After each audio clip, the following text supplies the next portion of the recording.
अजीब आवाजें सुनाई देती हैं। एक छोटे से गांव में, जिसके चारों ओर अंधेरा बसा हुआ था, एक अजीब चीज घटित हो रही थी। लोग कहते थे कि रात को अजीब आवाजें सुनाई देती हैं। यह गांव एक समय से भी बहुत पुराना था और कई किस्से और कहानियां इसकी दीवारों में बसी हुई थीं। विशाल गांव की गहराइयों में जब रात की चादर बिछ जाती थी तो उन अजीब आवाज़ों की श्रृंखला कुछ अजीब सा सुनाई पड़ता था। लोग कहते थे कि वे एक विष रूप में सुनाई देती थीं, जो इंसानी कानों के लिए अज्ञात और भयानक था। एक रात एक युवक नाम रामू, जो गांव के प्रसिद्ध कथा कहानी सुनने वाले थे, ने निशाना बनाया कि वह उन अजीब आवाज़ों का पता लगाए। धीरे धीरे वह अपने घर से बाहर निकला, अपने धोखे की आवाज़ों को शोर में ताकते हुए। गांव की रास्ता बहुत ही सुस्त थी और चांदनी की किरणें सिर्फ एक आलिशान चादर के माध्यम से पैदा होती थीं। रामू की हीरे की आंखों में भीषणता की भावना थी और वह अपने कदम बढ़ाते हुए उस अजीब आवाज की ओर बढ़ता गया। धीरे धीरे वह उसे ध्यान से सुन पाया। वह एक घट्टी में जा रहा था जो गांव की पार्श्ववाहिनी से बहुत दूर थी।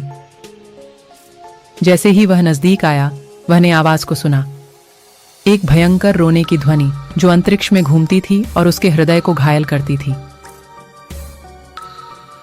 रामू की हड्डियों में ठंडक पहुंची और उसने फिर कदम बढ़ाना बंद कर दिया। उसने देखा कि कोई आगे की ओर जा रहा था, एक अदृश्य रूप में, जो उसके साथ घटित हो रहे विचारों को त्रस्त कर रहा था। रामू ने बिना किसी सोचे समझे बस भागने का निर्णय किया। वह अपनी पांवों की गति को तेज करते हुए वापस गांव की ओर लौट गया, लेकिन वह भूल गया था कि उसने अभी तक अपने घर के पास क्यों आना है। जब वह अपने घर की ओर दौड़ रहा था तो उसने एक और अजीब आवाज सुनी, एक तरंगों की ध्वनि जो भूमि के अंदर से आती थी और उसके विचारों को चूर्ण कर रही थी। रामू के दिल का धड़कन बढ़ गई और वह उसी क्षण अपने घर के अंदर घुस गया। उसने अपनी दरवाजे को पीछे से बंद किया और उसने अपने बिस्तर में चुपचाप लेट गया। रात भर वह उठा हुआ रहा। उसके विचार अजीब सपनों में उलझे हुए थे।